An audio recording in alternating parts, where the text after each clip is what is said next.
Free audio post-production by alphonic.com. I want to start this deep dive with a bit of a pattern interrupt. Usually we just jump right into the data, but today I want you, wherever you are, assuming you're not operating heavy machinery, to do a quick mental check-in. When I say the word posture, what is the absolute first thing your body tries to do? Don't think about it, just notice the reaction. I can almost bet money on what just happened. You probably stiffened up. Mm-hmm. You likely yanked your shoulders back, maybe sucked in your stomach a little bit, or tried to force your spine into this rigid vertical line, like a drill sergeant just walked into the room. Exactly. It's instantaneous. We hear posture and we hear correction. We think, oh no, I'm being lazy. I need to fix this. It's almost a moral judgment we make on ourselves. Like, if I were a better person, I wouldn't be slumping. And that instinct, that immediate urge to tense up and force alignment is actually the precise opposite of what we should be doing. It's based on a fundamental misunderstanding of how our bodies work. We treat the body like it's some rebellious teenager that needs to be disciplined, when really it's just trying to keep us safe. That is the core theme we are exploring today. We're doing a deep dive into longevity through physical activity. The 15-Minute Habit by Alexandra Kash. And while the title sounds like a general fitness book, the section on posture is honestly a paradigm shift. It completely changed how I sit at my desk. It really is unique. The mission for this conversation is to completely dismantle the idea that bad posture is a result of laziness or just having weak muscles or not enough willpower, because that's the narrative, right? Just sit up straight. Which is a huge relief, honestly, because I think most people carry a lot of low-grade guilt about their slouch. I know I do. I catch my reflection in a store window and think, ugh, look at that. Right. But Cash argues that posture isn't a character flaw. It's a complex output of the brain.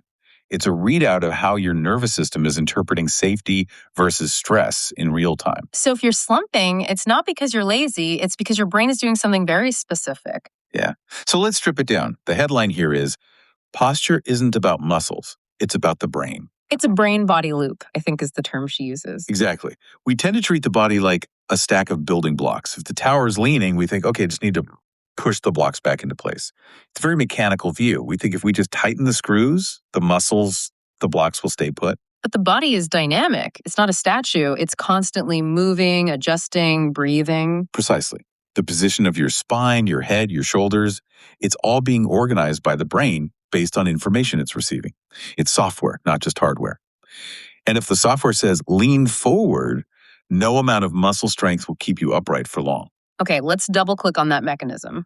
Because saying it's the brain sounds good, but what is actually happening? What part of the brain is controlling whether I slump or stand tall? Because I don't feel like I'm deciding to slump. You aren't. It's happening beneath your conscious awareness. It involves a few key players. You've got the cerebellum, the motor cortex, and specifically the vestibular system. That's your inner ear balance system. Okay. Think of this trio as a high-tech security team. They're constantly scanning two things: your internal environment, how you feel inside, and the external world. And what is this security team scanning for? Threats. They're scanning for safety and stability. And based on those scans and, based on your past movement patterns, the brain calculates your postural readiness. It decides exactly how much muscle tone you need to hold yourself up against gravity. So if that security team detects a threat or even just high stress, it changes the whole calculation. Immediately. This is the crucial part. When the brain detects stress, whether that's a tiger in the bushes or just an overwhelming inbox full of urgent demands, it triggers a defensive state. And this is the physical side of fight or flight, I assume. Precisely. Think about the fetal position. It is the ultimate protective stance. You curl in to protect the soft underbelly, the vital organs. So in a micro version of that, when you're stressed at your desk, the shoulders elevate to protect the neck. Right. The chest caves in to protect the heart and lungs. The head drifts forward to scan the horizon for danger. It's a survival stance. It's armor. It is. But here is the kicker. If you hold that defensive state repeatedly, day after day, sitting at a desk, commuting in traffic, the nervous system eventually adopts it as the default setting. So it stops being a reaction and starts being a habit. But not a habit like biting your nails. It's a neurological habit. Yes. It's a learned state of being. The brain says, okay, we seem to be in this defensive crouch 12 hours a day, so this must be the most efficient way for us to survive right now. And it locks it in. It creates structural changes to support that shape. It shortens the muscles in the front and lengthens the muscles in the back. It essentially casts you in that mold. Which explains why the advice to just sit up straight fails like 100% of the time. You can do it for maybe 30 seconds. Right. If you try to force good posture while your brain is still in defense mode, you are literally fighting your own nervous system. You're adding tension on top of tension. So your brain is saying protect the chest, and you're saying open the chest. Exactly. It's a tug of war you will always lose. And eventually the brain wins and you slump back down 5 minutes later without even noticing. You can't out-willpower your autonomic nervous system. Okay, so we've established the cause. It's a software issue, a safety setting in the brain that's gotten stuck in the on position. But I want to move on to the impact, because Kash breaks down the ripple effects of this defensive posture, and it goes way beyond just looking a bit tired. It sounds like it messes with basically everything. It's a cascade of physiological effects. And the first one, which I think is the most overlooked, but arguably the most critical, is breathing. The source material uses the term tidal volume. I remember reading that and thinking about ocean tides, but that's not it, is it? No. Tidal volume is simply the amount of air you displace between a normal inhalation and exhalation.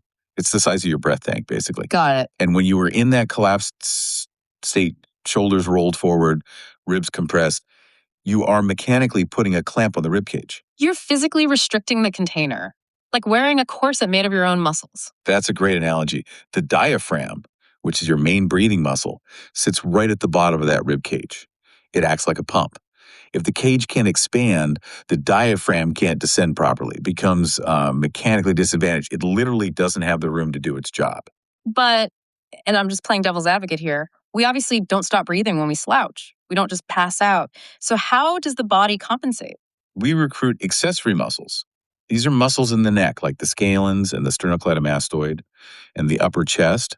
These muscles are designed to help you breathe when you're sprinting away from a bear. The backups. They're emergency backup generators meant for high-intensity, short-duration bursts. So if I'm slouching at my desk, I'm basically using my emergency backup breathing system just to answer emails. You are asking your neck to breathe for you.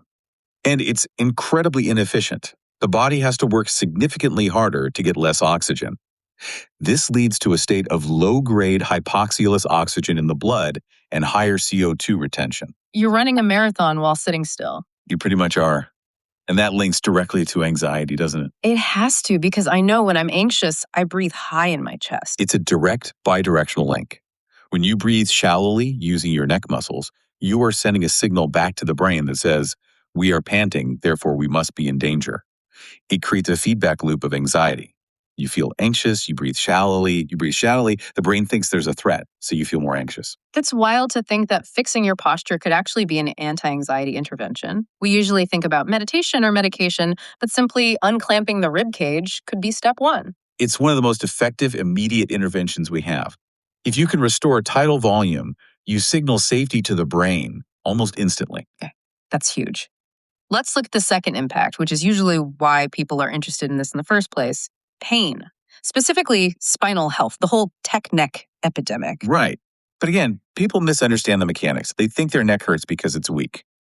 But when you round your upper back, we call thoracic flexion, you are changing the geometry of the entire spine. And the head position is the big variable here. The book had some startling numbers on this. It all comes down to physics. Your head weighs roughly 10 to 12 pounds, like a medium-sized bowling ball. Okay.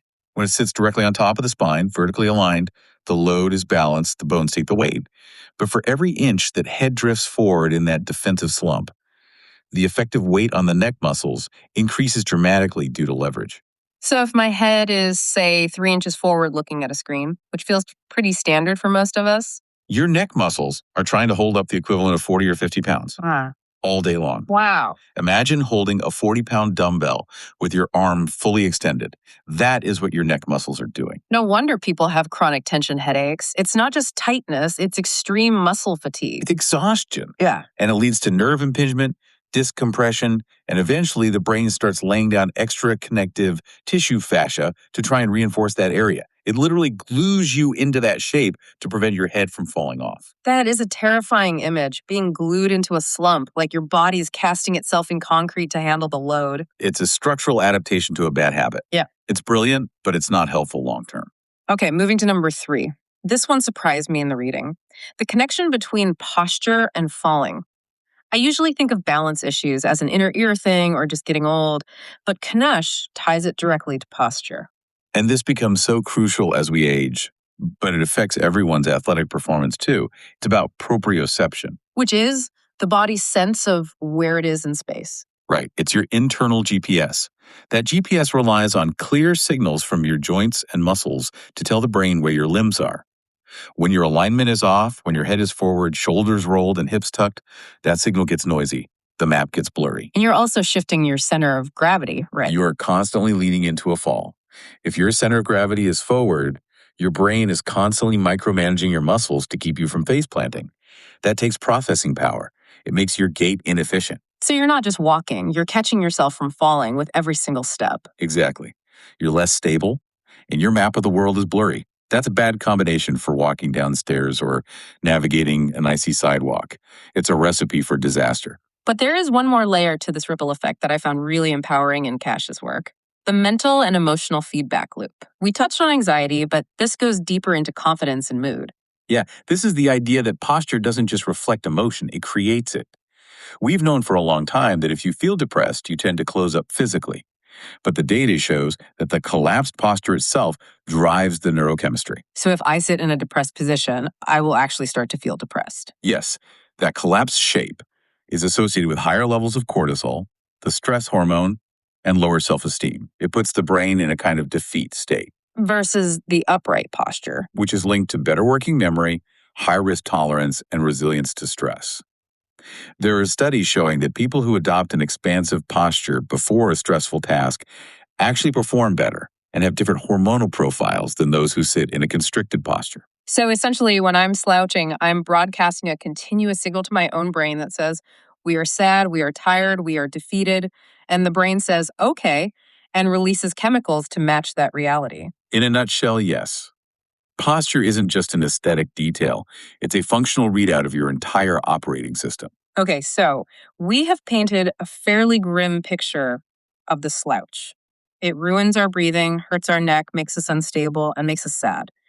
But we also started this deep dive by saying that forcing ourselves to sit up straight doesn't work. It doesn't. You're just putting a layer of tension over a layer of dysfunction. So what is the actual solution? If I can't muscle my way out of this, how do I change the software? How do I convince my brain that it's safe to stand tall? The strategy Kash advocates is called neuromuscular retraining. Sounds technical. It sounds fancy, but the concept is really beautiful.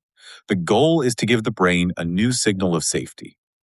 We want to show the nervous system a different way to organize the body so that good posture becomes a byproduct, not a chore. So we're not forcing the muscles. We are inviting the brain to trust a new position. Exactly. We're giving it new information. And the source gives us some really practical techniques for this. I want to walk through 2 of them because they're very actionable.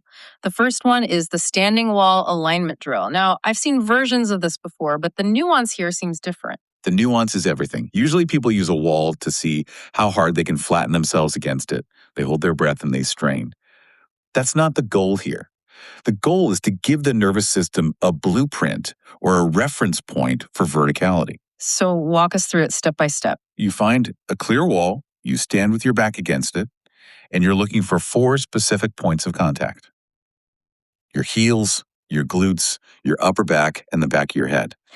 Now, I know for a lot of people, myself included, getting the head to touch the wall without tipping the chin up or straining is really hard. And that's the trap. If you have to crank your neck back to touch the wall, don't do it. That just triggers the defense response again. Okay. Get as close as you comfortably can without strain. If your head is an inch off the wall, that's fine. The key is to tuck the chin slightly. Think about making a mild double chin and draw the shoulder blades down and back. Gently. And we just hold that. For about 30 seconds. Oh. But here's the most important part, and this is what most people miss. You must breathe deeply and calmly while doing it.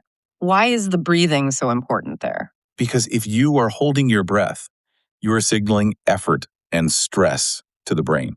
You want to signal safety. You are telling the brain, look, we are in this aligned position and we are safe. We can breathe here. We don't need to protect the neck. You are uploading a new map. I love that phrasing, uploading a new map. It's not an exercise, it's a calibration. Precisely. You're activating the deep postural stabilizers, like the deep cervical flexors in the front of the neck that have been asleep while your big trap muscles were doing all the work. Okay, the second technique is the foot pressure reset. This one feels a bit more abstract, but makes total sense when you think about that security team analogy you used earlier. This is all about grounding.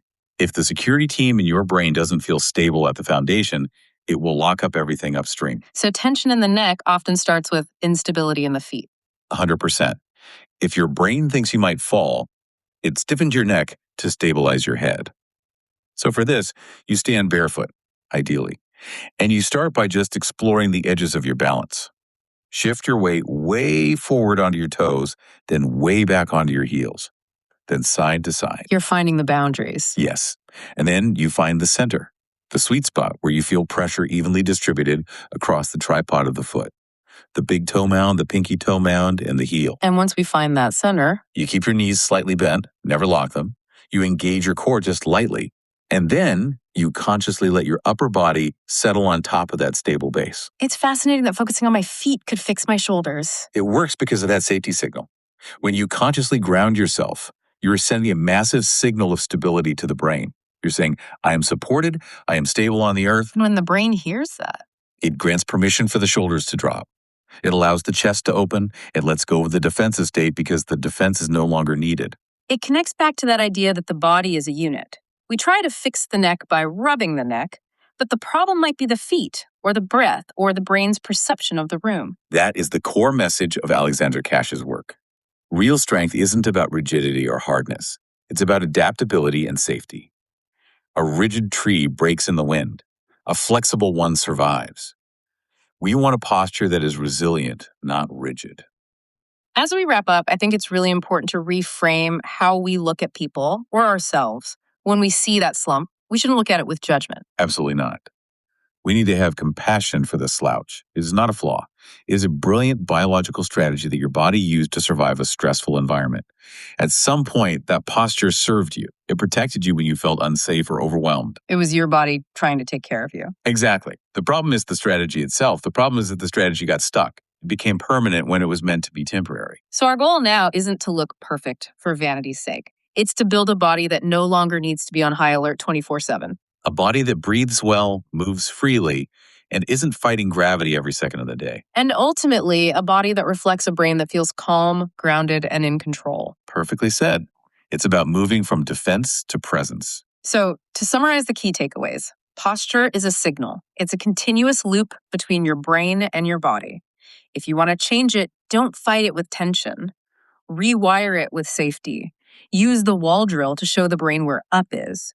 Use the foot reset to show the brain where down is. And remind your nervous system that it's okay to take up space and that it is safe to let go. Before we go, we always like to leave you with something to chew on, a little homework for the mind to take into your week. Here's a question to carry with you.